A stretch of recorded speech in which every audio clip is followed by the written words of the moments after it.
Welcome to the Being Curious Show. I'm Brian Mariani, founder of No Shift Own. And I'm Kelly Wagner, publisher of Edge Magazine.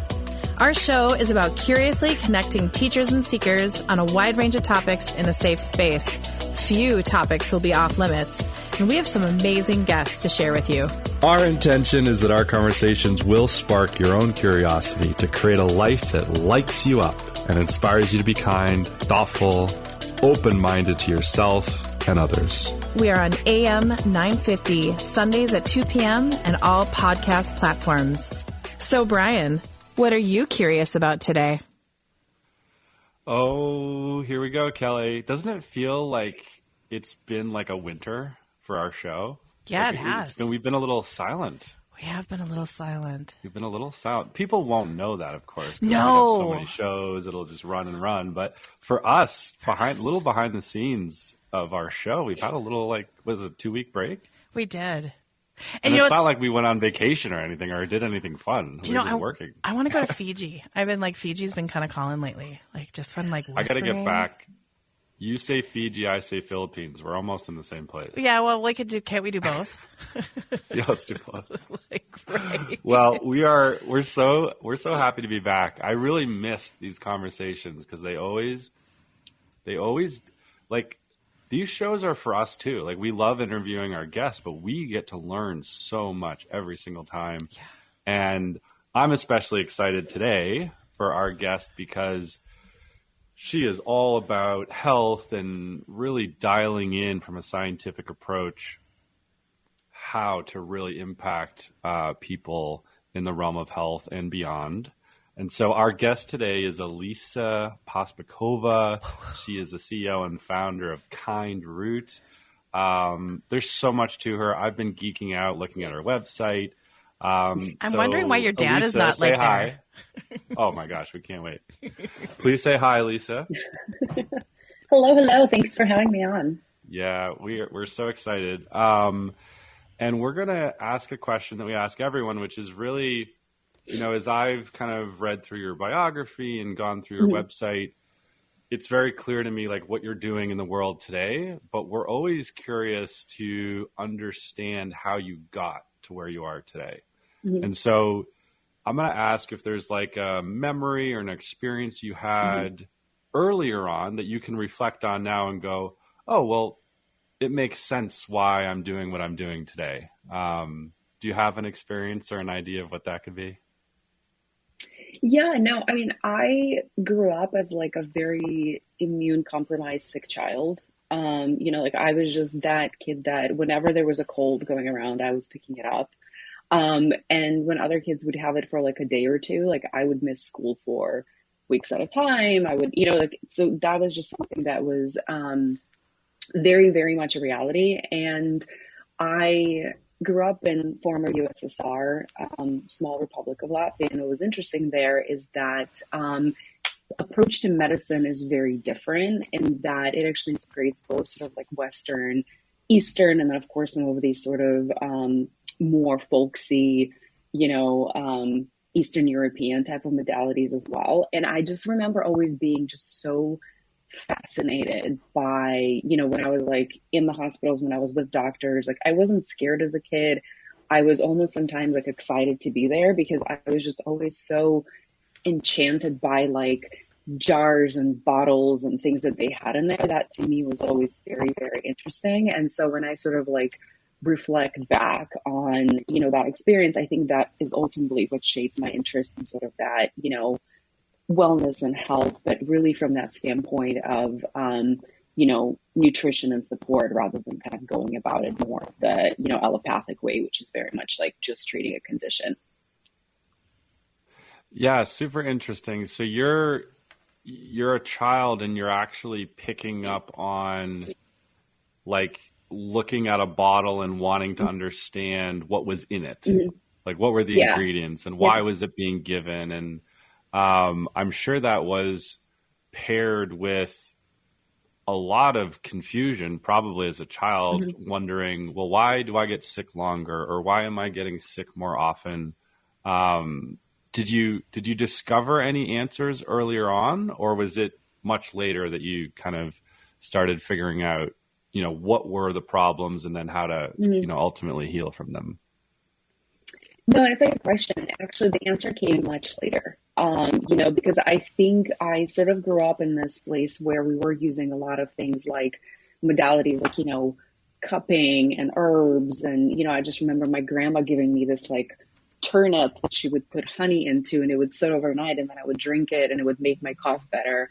And then we moved to the US, and I would say we kind of forgot some of that. And it really went sort of more the direction of like, hey, you go to CVS, you pick something up, doctor kind of prescribes you.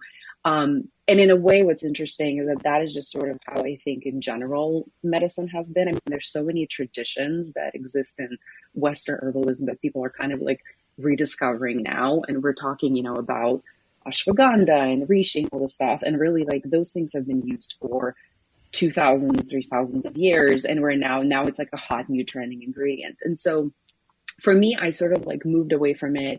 I totally went the route of, taking an inhaler for my cough, doing this and that. And it wasn't until I was already kind of in my mid-30s working, I basically kind of decided, I'm like, okay, it's enough of being sick all the time. And I went and I started working with a functional doctor and an acupuncturist who really just took a full holistic approach where, I was 2 hours in her office and she asked me everything from my stress levels to how my desk is set up, to how I sleep, to what I do before sleep. And I was just sort of like, these are like weird questions, like I'm just here because I cough a lot. Like, what does that have to do with anything? And we did this whole panel of labs and she came back and she's like, oh, actually, you have some immune markers, you have some autoimmunity things, like nothing that in my like 35 years of life, anybody ever discovered. And it was interesting when we started treating those things, everything else kind of like improved. So getting to that root cause was really, really critical. And, it wasn't then until a couple of years later, I started thinking about things and I was like, oh yeah, I actually remember some of the things you're giving me now, I took when I was like 6, 7 years old. I just completely forgot and moved away from it. So in a way, like it was sort of coming this full circle. And that's why I really started getting interested in studying herbalism and, studying kind of folk medicine and all of that. Well, and I'm going to jump in very quickly because I just realized to our beautiful audience, we didn't give you your introduction. We kind of, because we're so excited to interview you, we're just like jumping in. But I just want to let the audience know you are the founder of Kindroot, KINDROOT.com. And it is a health and wellness. You are a health and wellness enthusiast, avid yogi, and aspiring. I love that you're an aspiring herbalist. Having felt the transformative power of holistic nutrition, which we just talked on, the plant-based supplements for management, which, by the way, I have in studio. I have Mood, I have Snooze, which I took last night, and Defend, which I'm assuming will just really kind of rock to what you just were talking about. And dealing with your own autoimmune conditions, dealing with that functional doctor in 2 hours, being able to go, do, this is all tied in.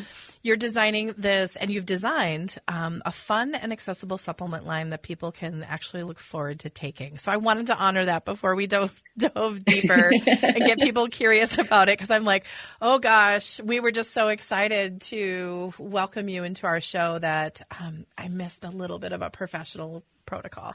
So there. Good. Yeah, it's really cool how you just shared that you did have I think it's unique that you had access to the things you did as a young child, like the I would say the form of medicine that has been passed down generation to generation, that somehow in this little minuscule amount of time, when it comes to human beings, we've just somehow lost a lot of it. And interestingly, I'm sure you're seeing this, and it's probably a piece or a part of why you've created the business that you have. There's a burgeoning want, need, understanding, acceptance for bringing, let's say, the old ways back to life and into light again. And so talk a little bit about what that's been like for you to go back to your own roots, but then really bring a business to the world. And I love that you are making products, having them be accessible. I can really sense is a big piece for you. So talk about what it's been like to go through all that. I'm seeing circles. I'm seeing coming full circle, coming full circle, coming full circle. Yeah. It's super powerful. No, very, very true. So for me, so I was working with this functional doctor, feeling better. And my previous job, I was traveling a lot. So I just didn't even think about it. I portioned out all of these like herbs that I was taking into Ziploc bags because I think I was going on like a 7 or 8 day trip. And so I'm going through TSA at LAX and they stopped me because they're like, what's all these random powders in your, in your carry-on luggage? And then I also had lozenges in there because like I just, always get like random coughs and stuff. And so after sort of negotiating with them about how they're like, no, like I know it's green powder. I know it's like random suspiciously looking white powder, but I swear to God, it's L-theanine and it is lemon balm. Yeah. They gave it back to me. And so I was going kind of up the escalator and thinking, I was like, what would actually be interesting if we put them inside the lozenges and then it would be sort of easy to carry, they would be sort of delicious. You can take them anytime. And that is really how this idea of the supplement came together. And for me, what I wanted to do is that I felt like, especially, with kind of herbalism and where I see sort of this category going, there's sort of two paths, right? There's one path that is very serious, but maybe a little bit inaccessible to people because they come and there's like 100 herbs and they're all singular and they're not really quite sure what to sort of pick.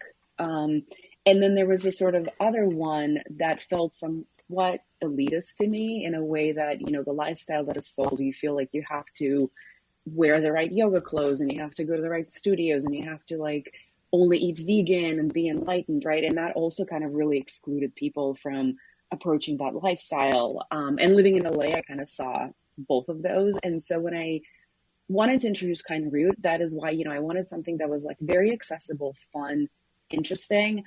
My hope is that people pick up a package, they try it, and maybe it's like a gateway into this whole like beautiful world of herbalism. Maybe they find a professional that they can work on, go and sort of treat more. But that ultimately how I wanted to introduce it. I want it to be fun. I want people to look forward to taking it. And I don't want there to be sort of any barriers in, people kind of entering that world or feel like they have to be perfect or enlightened to do this. Because ultimately, what's interesting about herbalism, where I study it, it really is sort of about decentralizing medicine in a lot of ways and like giving the power to the people and healing themselves. And there's some really incredible organizations like Herbalists Without Borders who hold free clinic and, give a lot of access to people who don't have access to healthcare. So ultimately that's the vision for the future. But for now, I'm just hoping people can have a nice little 3 p.m. pick me up with a little L-theanine and sort of feel better about going about their day. Yeah, that's a really, it's a beautiful vision because you've keyed in on this reality where the gap between someone knowing that they have an issue and going into a herbalist office is huge at this moment in time. Now, hopefully that gets smaller, but you're absolutely right. If someone can go into an establishment or do some research online and find something that looks and feels familiar, like a lozenge, like a small treat, an edible, something that they could eat easily or, kind of get into their daily habit and then experience a result.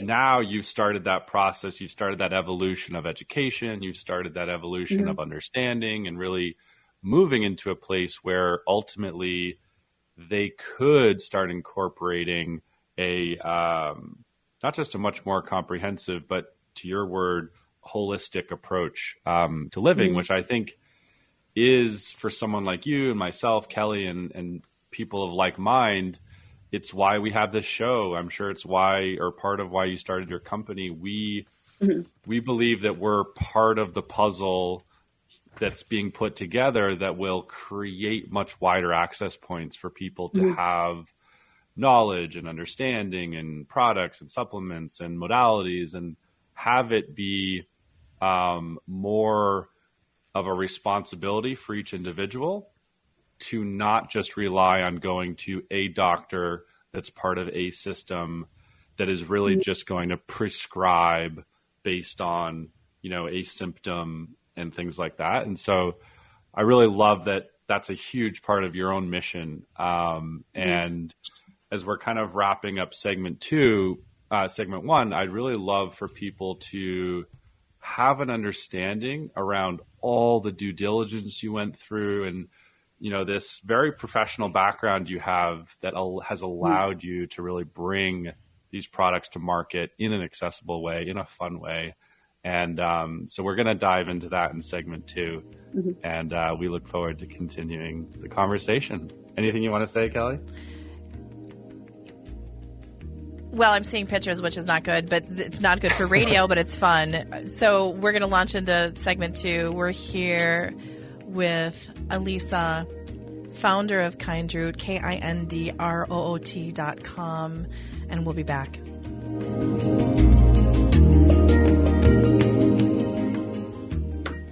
Are you ready to dive into a world of exploration, enlightenment, and higher consciousness? The Edge Magazine media platform is your ultimate one-stop shop for all things curious.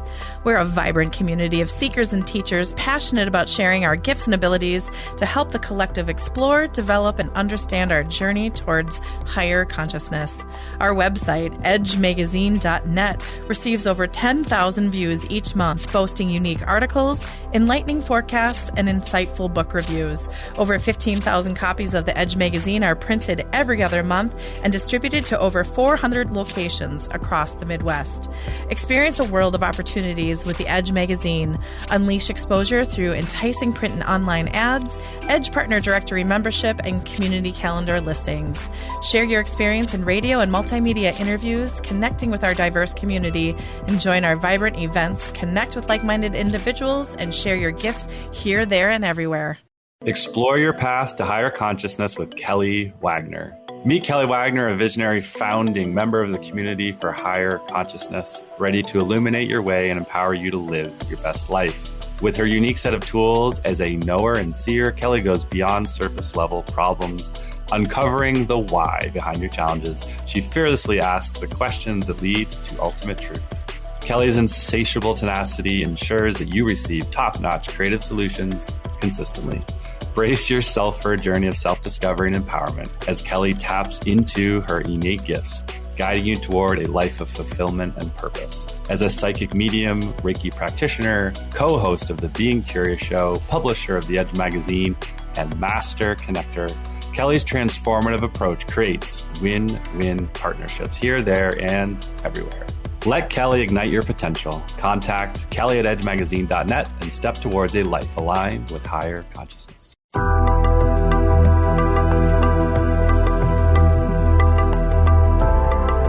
And welcome back to the Being Curious Show. Brian and Kelly, we are having fun. We're diving into segment 2.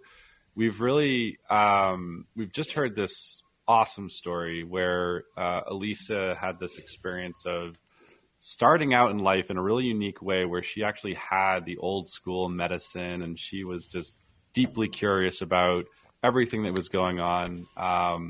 You were sick, you had, immune challenges, and then you moved to the USA and kind of fall into this system where those origins that you had of, more holistic approaches to health fall away. And then you come full circle and you find a functional medicine doctor and you have this experience of sitting in someone's office and getting a really comprehensive understanding and protocol instead of a 15-minute like normal office visit where you're getting squeezed in and you're in and out and it's like, here's a bottle, take it twice a day and good luck. And you also have this really part of that story, I think, between you moving to the US and now was you actually held some really high level positions at some very large companies. And I'd love for people to understand that part of your story because I think it really sets you up for, being a CEO and founder of your own company and just tell that part of the story because then I think it'll help us really relate to these amazing products that you've now brought into the marketplace. Please share that part with us. Yeah, no, definitely. Thank you for asking. I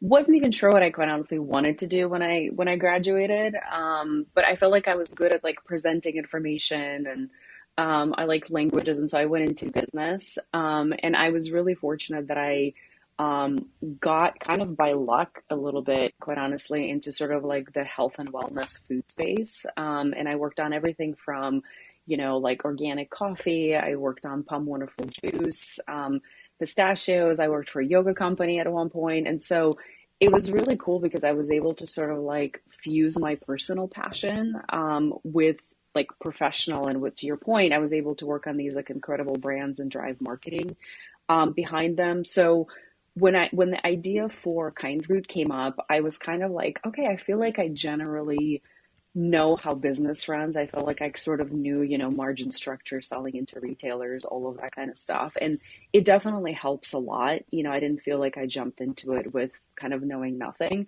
But at the same time, I will tell you that nothing prepares you for entrepreneurship, because at the end of the day, like there's two things in my mind. One is just like pure grit, right? Because when I went to manufacture Kindroot, I think I called like 26 different plants, and I got everything from just like hang up to people laughing at me to people being like, why do you think this is going to be successful?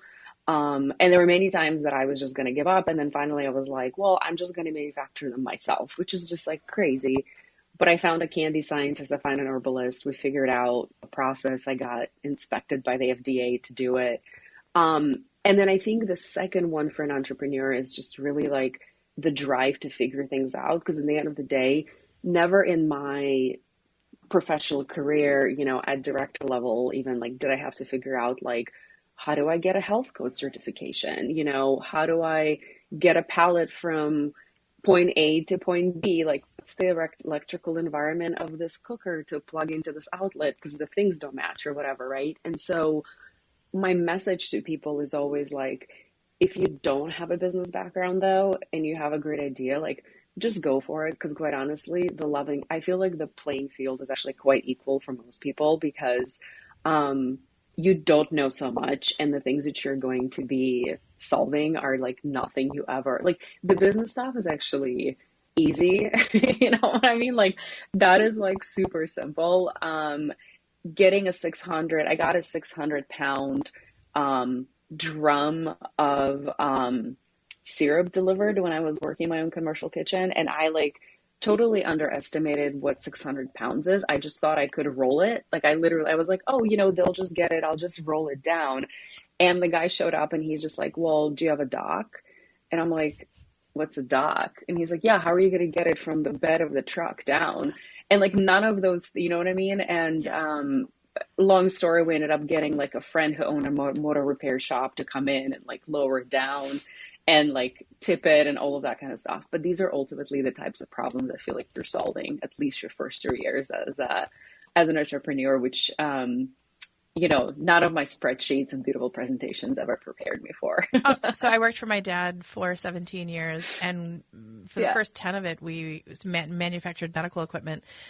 We worked out of his home. Now he had a huge garage. Like the previous owner built an airplane in. So it's not like this little 2-car garage, right?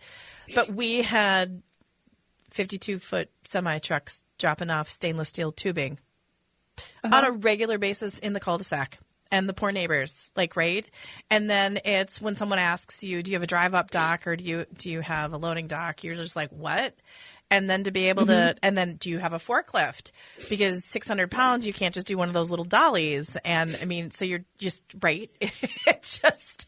Totally. And that's just one day. Which I totally thought I could. Oh, sure. I was like, yeah, I'll just push it. Yeah. And the guy on the truck who was delivery, he just like looked at me. He's like, it's 600 pounds. I'm like, yeah, but I mean, I'm like, I go to the gym, and then I literally was like pushing it with all my body and would like not move. It was just the stuff is just funny. But manufacturing by far the hardest. I mean, I don't do it anymore. We moved into a automated facility, and I have a contract manufacturer, small family, making them for me. But so grateful for the experience because I think operations and manufacturing by far the most difficult jobs, and I don't think we give people enough credit for, those jobs that are done. So I feel you, Kelly. I feel like in my short time that I was self-manufacturing, I've gone through all of the little problems of like, wait, so how do I do this? But you're also doing a food. So that, I mean, Mm-hmm. I remember we did one with a large distributor, a medical distributor. They gave us a vendor audit. So it's almost like an ISO, like, right.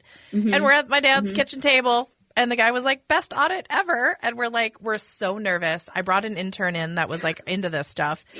And it was just crazy. It's like, but then you throw the FDA and you throw like with your products, do you have them individually wrapped or do you have them all loose in the bag? How do you know? I mean, like all of these little different things that you have to figure out are just, and then like, what do you need to have on the bags? Like, because, you and I in marketing are like, oh, we're just going to make it look really, really pretty. And we're going to have great covers and it's going to be great. But then it's like, oh, no. You need to have all of this. And then the SKU has to be this and this and that. Oh my gosh. And that's just one day. Yeah. Right. No, true. I mean, I think to your point, I remember reading like the good manufacturing practices recommendation, which is like the stack, which is also like very confusing because they're like, if you do this, you do this. And I just literally had it with a highlighter and like going through them and figuring out like what manufacturing is. And I had a similar experience where the health department came to inspect, and I think it was like a 6-hour inspection, and she's like, oh, you're actually following this. I'm like, well, the rules did. Like, are people not? Am I just overachieving? Right? Like, yeah. So that was like a huge sense of accomplishment. I was like, oh, thank God. Okay. Yeah. I understood this. Yeah. And you'd think that there's like these big things that we were really successful on, but then they'd get us on these little things and we get dinged. Yeah. And you're just like, but we did all of that. Like, right? Oh, right. Yeah. And then it's like, well, you say this is supposed to be on shelf L2 and it's really on L1, and you're like, oh, really, man? Could you just leave and come back? Because I'll just have that shifted over in just like a moment so I can get a gold star. Sorry. I know. Oh, you're bringing me back to audits. You're doing well. Yeah. Is when they're like, oh, you said this was like hot pink, but it's really light pink, Yeah.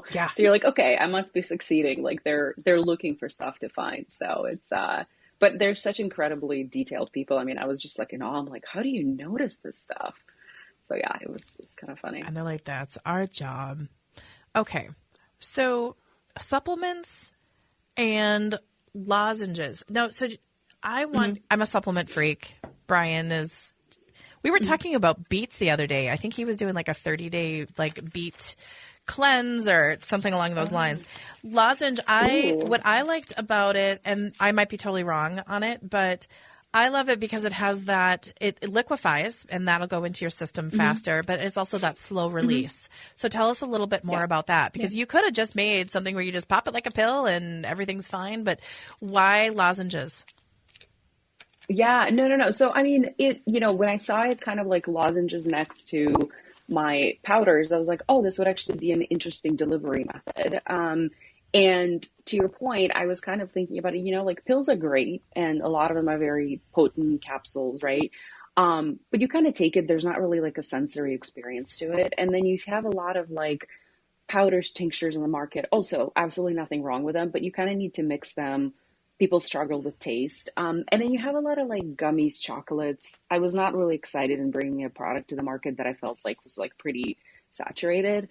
And so when I looked at the lozenge category, I was like, it's interesting because nobody has done anything in it for the past like 30 years, right? Like the same brands that I was buying like 10 years ago are pretty much there. Like maybe you have something that has honey, whatever, some organic ingredients. And then to your point, when I started researching more, I said, this is actually interesting because it does start to kind of absorb through your mouth tissues, which is great because it kind of goes faster into your bloodstream. And in fact, what's interesting is that if you look at a lot of compounding pharmacies that do special formulations, they do lozenges a lot of times, like not gummies or anything, that for that reason, for people who might not be able to take medication, swallow them, like due to compromised like systems or whatever it is.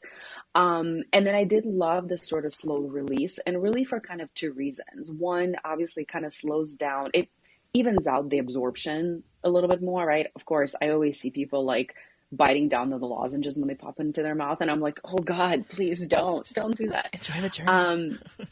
I was like, stop it. But also because I heard an insight from people who would always say, I love gummies, but I always end up having like 6 of them because it's like too easy. And I love that with a lozenge, you were kind of forced to slow down and enjoy it for like 5-6 minutes, whatever it is. And it's sometimes if you have like a craving for something sweet or whatever, it's like, it's that moment. So if you can pop a lozenge and 5 minutes later, you're probably not even wanting that craving anymore. You've sort of satisfied it. So it was sort of also positioned as, quite honestly, having that little mindful moment rather than popping like half a chocolate bar in your mouth, which I have done many, many times. I find that I can kind of pop it in, do my thing. By the time it's sort of like absorbed and done, I kind of almost even forgot what I was, taking it for. So that's kind of how it came together. And I really loved, that it was super unique, that there was nothing like this in the market. It felt kind of super special for that reason. And I love having this like super little unique artisanal brand. That's sort of like the vision for Kindroot. I never want to bring anything to the market that's kind of standard. Oh gosh, no. There's nothing standard about any of your products or your packaging or your vibe or your website or any of that fun stuff. So we have just a couple moments left of segment 2, and segment 3. What I'd love to do is really jump into each one of your products. So leading up to that, so I just started putting, is it reishi? Because I always say everything wrong. Mushrooms. I put a powder in my coffee now. And then I noticed, was it Defend? Which one has it? Defend has it. Actually, both Defend and Mood have reishi in it.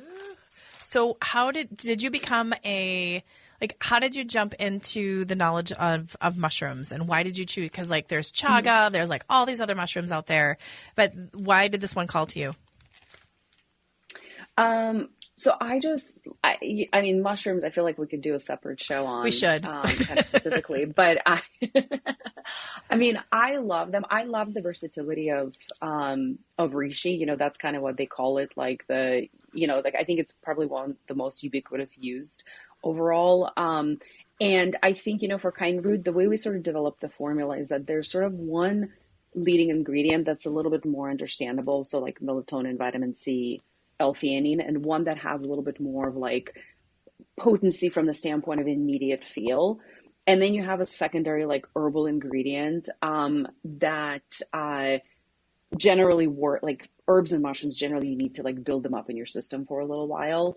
And I felt like reishi was a really good supporting one that's just generally good for you. It helps with cognitive, it helps with your immunity, it helps with energy, it helps with sleep. Like I just feel like if you're gonna pick a mushroom, I kind of would say just pick reishi because you're getting a little bit of everything overall. You can't go wrong. No, you can't. I love it. Okay, you guys, here we go. Brett's was cueing the music. We got our DJ Brett rocking and rolling. We are here with Alisa. Did I say that right? I did. I don't know. I think I said it wrong. Close. No, I even did my little phonetics. Kindroot.com. We will be back. Oh my goodness, you guys. Brian just laughs at me all the time.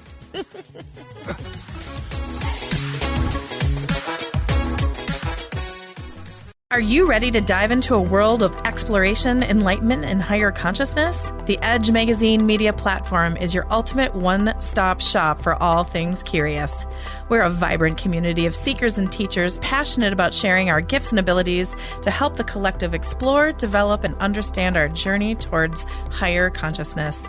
Our website, edgemagazine.net, receives over 10,000 views each month, boasting unique articles, enlightening forecasts, and insightful book reviews. reviews. Over 15,000 copies of the Edge magazine are printed every other month and distributed to over 400 locations across the Midwest. Experience a world of opportunities with the Edge magazine. Unleash exposure through enticing print and online ads, Edge Partner Directory membership, and community calendar listings. Share your experience in radio and multimedia interviews, connecting with our diverse community, and join our vibrant events. Connect with like-minded individuals and share your gifts here, there, and everywhere. Explore your path to higher consciousness with Kelly Wagner. Meet Kelly Wagner, a visionary founding member of the Community for Higher Consciousness, ready to illuminate your way and empower you to live your best life. With her unique set of tools as a knower and seer, Kelly goes beyond surface level problems, uncovering the why behind your challenges. She fearlessly asks the questions that lead to ultimate truth. Kelly's insatiable tenacity ensures that you receive top-notch creative solutions consistently. Brace yourself for a journey of self-discovery and empowerment as Kelly taps into her innate gifts, guiding you toward a life of fulfillment and purpose. As a psychic medium, Reiki practitioner, co-host of the Being Curious Show, publisher of the Edge magazine, and master connector, Kelly's transformative approach creates win-win partnerships here, there, and everywhere. Let Kelly ignite your potential. Contact kelly@edgemagazine.net and step towards a life aligned with higher consciousness. And welcome back, everyone. Segment 3. We finally started talking about mushrooms, which is a huge reason why we're here. And off camera, of course. Yeah, of course. And I definitely want to geek out a little bit on this topic. And I think because mushrooms are finding their way into more common use. Now there is a difference here, right? There are people that use mushrooms as a drug, as an enhancer, as a experience. And then there are, of course, what you're doing, which is utilizing mushrooms as, a health product, as finding benefits with energy, with sleep, and many, many other things. So for people who are starting to understand that mushrooms can be more than something that you argue about putting on pizza or not, right? What does it look like when you're looking at like a reishi mushroom or ashwagandha or these other things? Is there a very distinct scale? I'm just going to use a very simple analogy, like an apple, right? So there's an apple that you could get at some mass market orchard that's got pesticides and a million other things that went wrong with its whole process of coming to life. Talk a little bit about your process in finding the right mushroom for your brand and why it's effective and how it compares in the industry at large of mushrooms. Yeah. No, and it's a great question. And I would say there's a lot of sort of differentiated opinions and controversy in the industry around, is it better if they're wild foraged versus is it better if they're grown indoors? Is it better if you use fruiting body versus if you're using mycelium? Is it better to grow them on oats versus on pea protein, right? So I think that there's a lot of these mushroom wars that are happening between different sort of like manufacturers and competitors. And I think some of it, quite honestly, is more of a marketing play coming from a marketing person of like differentiating. In my opinion, nature is not quite that exact in a lot of times, right? Like, it's probably either or, a little bit better this, a little bit better that. But for Kindroot, when I was sourcing, I mean, for me, it was really making sure it was a reputable manufacturer. So somebody who also has like presence in the US. So we know that they're like following all of the, CGMP requirements, SQL certifications, all of that. So, I mean, that's kind of like step one of vetting them, making sure they have all of the right processes to sort of bring it on. Number two is also making sure that it's like a standardized extract. So for Risha specifically, we make sure that it's standardized to a certain percentage of, a particular compound that we're sourcing. And then anything that we buy, we actually get third-party tested. So whenever we buy a new lot of a particular ingredient, it goes to a third-party lab and they actually verify and say like, yes, they say it is reshape. They compare it to like a standardized extract and come back and say like, yes, this is indeed reshape, because it is one of those industries that can be a little bit adulterated. And there have definitely been, instances of people buying things and then realizing that maybe it was actually like 50-50 cut with something to get sort of like a cheaper extract. So, for me, it is really like certifications, chain of command. Like I don't buy anything through like a reseller. I go directly to like a plant that manufactures it and provides me with all of the certification information. And then ultimately the third step is that we test everything that comes in. And then after the lozenges are manufactured, we actually do another third-party lab test, testing for like microbials, all of that kind of stuff, and then also testing for the exact levels of active. So when we say that there's like 3 milligrams of melatonin, we actually get a lab test that verifies that my manufacturer followed the right procedures. And actually, when everything is manufactured, it goes sort of on what we call the QA, quality control hold, and they don't get sort of like released or picked up until all of those lab results are back. So that's, kind of, in my opinion, a must. I know some brands follow it, some don't. And my, advice to people is, of course, always when you're sourcing anything, honestly, even food, is just to really look for reputable brands that follow all the processes, because you want something that's safe. You want to make sure that if you're spending money, you're actually getting what you think you're getting. My previous gig was in aseptic sampling in the dairy and beverage industry. I'm just going to leave it at that. Ooh. Like, I get it. Like, right? Kelly, I feel like you've done everything. I feel like I have too. So have you. So together. Like, right? There's another job that we've talked about on other shows that really brings her range of jobs to a head. Well, in marketing, like if you can market something that you don't know about it, or you just, right, then you're like, I can market anything. So that's why I jumped into that adventure. Okay, I'm sorry, Brian, go for it. I was just going to say, I really hope that, people listen to what was just shared and honestly pause and go back and listen again, because for anyone out there with even the remotest amount of, let's just say, fear or question mark, you just wiped that out. Yeah, I mean, did. You really, there's nothing negative that can happen. These products are put through all the testing, everything. Mm-hmm. Not only is it put through safety testing, but it's also put through proof of what you're selling it as testing. Like it is what it is.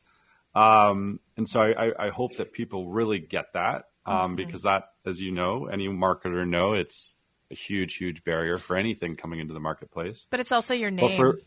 You wouldn't put anything on it's your name and your reputation and that trust. And kind of going a little bit deeper and kind of going on the record that people are open to trying this product. Like give us the how that these mushrooms actually interact in the body. Like why have mushrooms been used for thousands of years as medicinal purposes, as all of these things? So like just describe a little bit like why mushrooms, number one, and then let's get a little fancy, let's get a little scientific here and talk a little bit about adaptogens, because I think this is another one of those words that people throw out a lot, but I know that you can really speak to the how and the why. Yeah, no, definitely. And your first question around like how have people been using them, and quite honestly, that is probably one of the things that just fascinates me the most, is like, I understand now that we have, labs and tests and people can look at it and say like, it does this to the cells, but I'm still like just infinitely so fascinated and curious about like, how was that first discovery? Like do you know what I mean? Like who was the little guinea pig to take it? And then how did people figure out that this helps this? Like, I still feel like my mind is kind of blown by all of that knowledge that like happened at that time. And in some sense, when you think about it, you're like, wow, are we actually smarter now? Or are we kind of like dumber as a human species? Because they could figure out all of that and like think about how disconnected we are. And I think it's more of a disconnect with nature and all of that, right? That we, through technology, as we kind of like arrived, because I can't do anything without Google. I don't know about you, but like I need to Google stuff. think about the risk reward. I mean, people do risk reward when it comes to the stock market. These people were walking out in the woods and Right. seeing something no one else had ever seen and saying, I'm going to be the one who's going to put this in a tea or eat it. And then 3 people just stick around me. And if I die in 6 hours, we know it's this poisonous. Yeah. If I die in 30 minutes, definitely never eat this ever, right? And then how did they track telling that story generation to generation? I mean, I'm so with you there. I'm constantly fascinated about that. Yeah. I'm so fascinated. And I worked actually with a mycologist, which is a person who like studies mushrooms. And he had this joke that he said all the time. And he said, like all mushrooms are edible, but some only once. That's awesome. Sorry. That's a great quote. I thought it was like the best dad joke ever. Yeah. And no, so I'm with you. So that is something that I'm still, and of course, obviously there's like such a, traditional Chinese, modality that I would say like where we're getting a lot of that knowledge. A lot of it probably because they have kept such great records and transcriptions and all of that, right? But even when you're looking at like Western or Eastern European, I mean, mushrooms have been sort of like used medicinally. And I think we're just starting to discover more and more sort of like how those came about. But adaptogens specifically it's basically like a class of herbs and mushrooms, because mushrooms are sort of like their own genus species that work by, I think to me, the easiest way to explain it is like regulating your body and kind of bringing it to homeostasis, right? So if you were somebody who's like really stressed, high cortisol, and you maybe can't sleep because of that, and so you're like kind of like high heat person, you could be prescribed something like ashwagandha or reishi, right? Because it's like really, really calming. Or let's say if you're on the flip side, somebody who like runs cold or damp or, however kind of Chinese medicine is to accomplish it. Maybe you're somebody who's like, you're sluggish, you are, you're having like cognitive issues. Maybe they'll prescribe you lion's mane because that is something that's going to really help with your like electroneurons and kind of get it going. So 2 people can kind of take reishi, but it will act differently in your body depending on what you need and ultimately kind of like bring you back. I would say most people right now in the Western world we're probably running pretty hot. Like we're all stressed, high adrenaline, we're hyper connected. So what I'm seeing now, I would say a lot of people are taking these for stress to kind of like calm you down, get you to, sleep better, kind of balance your levels. And that is really where I also saw Kindroot coming in, is that all of the blends are there to kind of like help support you. So of course there's sleep, which is, we have melatonin, ashwagandha, kind of helping you drift off with I designed it when I was traveling. So melatonin is particularly recommended for like short-term supplementation for, jet lag, things like that. Then of course mood, and the mood isn't like, hey, we're going to amp you up. That's my favorite child, as I said, snooze. Thank you, Kelly. Yeah. Gotta show the that product. Has L-theanine and reishi. And L-theanine is kind of like precursor to, things like GABA and a lot of other things in your brain. So again, it's supportive. It's not stimulating. And then of course we have vitamin C and reishi mushroom and defend. That is, just a great kind of everyday blend or when you're traveling, again, supporting your immune system as well. And it's important too, because a lot of people talk about things like boosting immunity, which you actually don't want to do.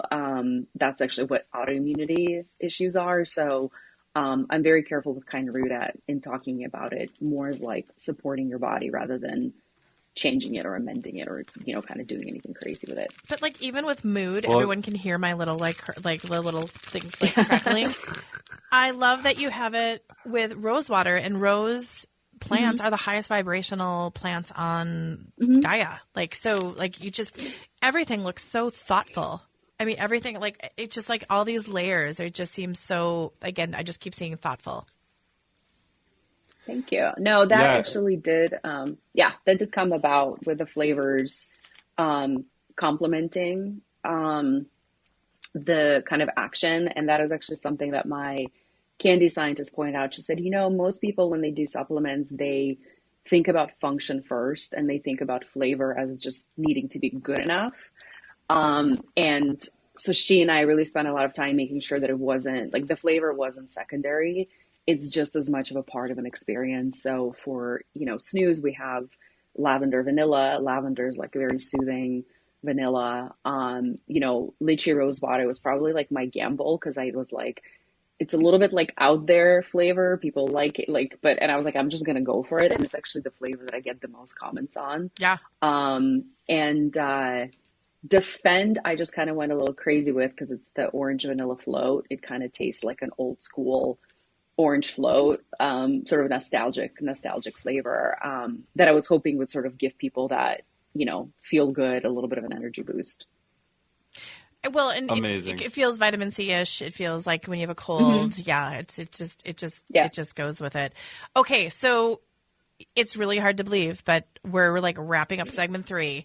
Where can people find, because, we're creating this interest. I think people are falling in love with you, what you're doing and your philosophy, and that you're actually you're walking the walk and talking the talk. And if you're going to put something in your body, I would definitely invite people to really explore Kindroot. Where can they get your products? Yeah, no, good question. So kindroot.com, great hub. We have a store locator on our site. And you can buy directly from us. Amazon.com, we're on there, so find us. We're on Prime shipping, so sometimes you can get us same day. And then, of course, you can find us in airports. We're on Target.com, nice. And in some stores near you. But check us out on kindroot.com, and you can go to the store locator and find a location near you. That is fantastic. And I already have some ideas of some partners that I want to definitely bring your products to. Yay. Okay, you guys, on behalf of Kelly and Brian and Kelly, you guys check out kindroot.com. Made with love. Trust. Hey guys, wrapping it up, and we'll see you soon. Thank you.